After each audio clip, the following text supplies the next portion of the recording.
Apakah Tiongkok yang memberikan dunia virus corona? Sekali lagi kita pertanyakan pertanyaan ini untuk menjadi pelajaran akan serangan pandemi berikutnya yang mungkin saja berbeda model tetapi satu tujuan. Apakah Tiongkok bekerjasama dengan para globalis untuk membuat dunia takluk pada hegemoni baru non-Amerika non-sekutu barat tapi takluk pada Tiongkok yang menggunakan globalis sebagai mitra penaklukan? Atau pandemi kemarin adalah memang kecelakaan yang mana dimanfaatkan oleh Tiongkok dengan memproduksi vaksin palsu yang disebar ke seluruh dunia dengan nama vaksin diplomasi untuk menaklukkan dunia yang lemah untuk terus berada di bawah kendali Tiongkok? Agaknya jawabannya adalah iya, walau Beijing tidak akan pernah mengakuinya, seperti Sambo yang terus mengelak saya tidak membunuh J dengan mengatakan tidak ada bukti atau buktinya mana. Kita semua tahu bahwa Tiongkok dengan vaksin buatannya selalu mengatakan bahwa vaksin mereka adalah termasuk yang pertama hadir untuk menyelesaikan virus corona yang mematikan itu. Tiongkok menyebarkan jutaan bahkan miliaran vaksin dan menggunakan diplomasi vaksin kepada negara yang tidak mampu membayarnya dengan diberikan dalam bentuk pinjaman. Seperti halnya Amerika dan pihak barat dalam membantu Ukraina, tidak ada kata bantu dengan gratis. Itu semua merupakan pinjaman dari pihak barat kepada pihak Zelensky. Demikian juga dengan diplomasi vaksin ala Tiongkok, diberikan dalam bentuk pinjaman. Namun sekarang ujung-ujungnya harus diakui bahwa suntikan dari vaksin yang berasal dari Tiongkok tersebut tidak bekerja dengan baik, bahkan sama sekali tidak bekerja. Bahkan ejekan barang murah yang dibuat terburu-buru dari Tiongkok nggak ada yang beres kembali menggema di seluruh dunia kesehatan dunia saat ini. Mengapa informasi tentang virus Wuhan ini kembali menjadi sorotan dunia? Kita semua tahu ada masalah besar di Tiongkok dalam 6 bulan terakhir ini sehingga pemimpin besar Tiongkok, Xi Jinping, harus menjalankan zero covid policy atau kebijakan nol covid dengan ketat sehingga menutup banyak kota yang mengakibatkan ekonomi Tiongkok hanya tumbuh di bawah 1%, jauh dari target ekonominya yaitu di atas 5%. Mengapa segitu parahnya tindakan keras harus dilakukan memenjarakan penduduk Tiongkok di rumah masing-masing demi nolnya COVID yang masih dengan kecepatan tinggi memapar penduduk Tiongkok?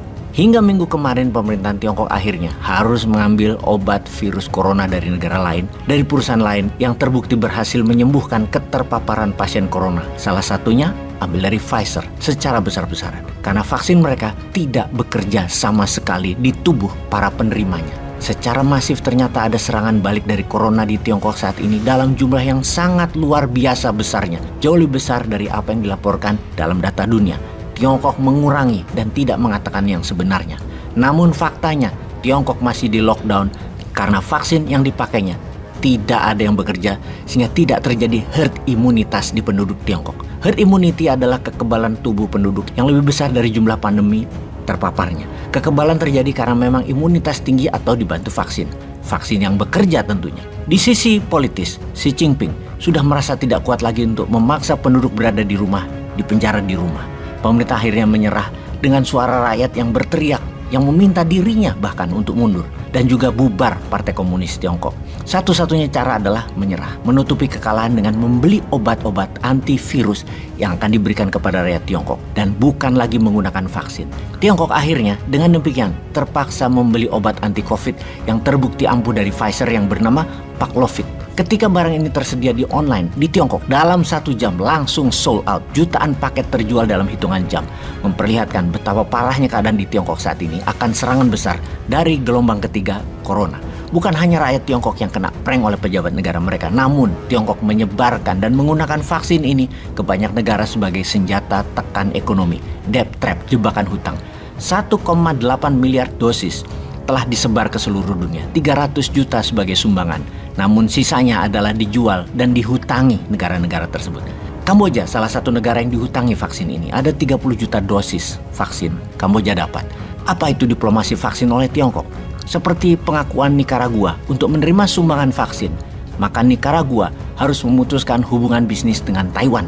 Akhirnya setelah berpikir panjang, Nicaragua tidak punya pilihan.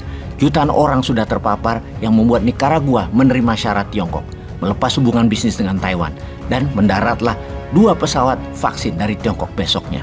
Tawaran yang sama diberikan ke Paraguay, namun Paraguay tidak menerima tawaran gratis dari Tiongkok, memilih membeli dari Pfizer walaupun dengan harga mahal. Namun terbukti di kemudian hari, Paraguay berhasil menangani virus corona sementara Nicaragua tidak berbeda, sama dengan tidak memberi vaksin, yang akhirnya dapat barang lain lagi bukan dari barang Tiongkok, baru bisa mengatasi masalah di Nicaragua. Hal ini diketahui baru-baru ini.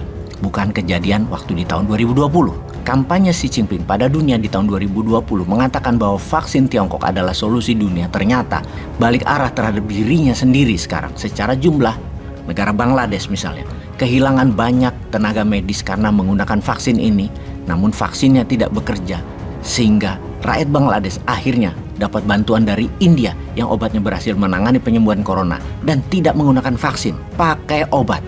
Banyak negara yang dekat dengan Tiongkok yang terjebak dengan vaksin Tiongkok mengalami masalah di awal pandemi karena memukul banyak para medis, tenaga kesehatan termasuk dokter di negara-negara seperti Brazil, Filipina, Kamboja, Pakistan, Turki. Mereka meninggal. Yang pada akhirnya negara tersebut sadar dan menggunakan vaksin dari produk lainnya non-Tiongkok dan barulah efektif menangani masalah COVID di negaranya. Injeksi kedua dan booster dari produk lain baru bisa menangkal virus corona. Kalau awal-awal corona adalah malapetaka bagi dunia yang terkecoh pakai vaksin tidak efektif dari Tiongkok tersebut.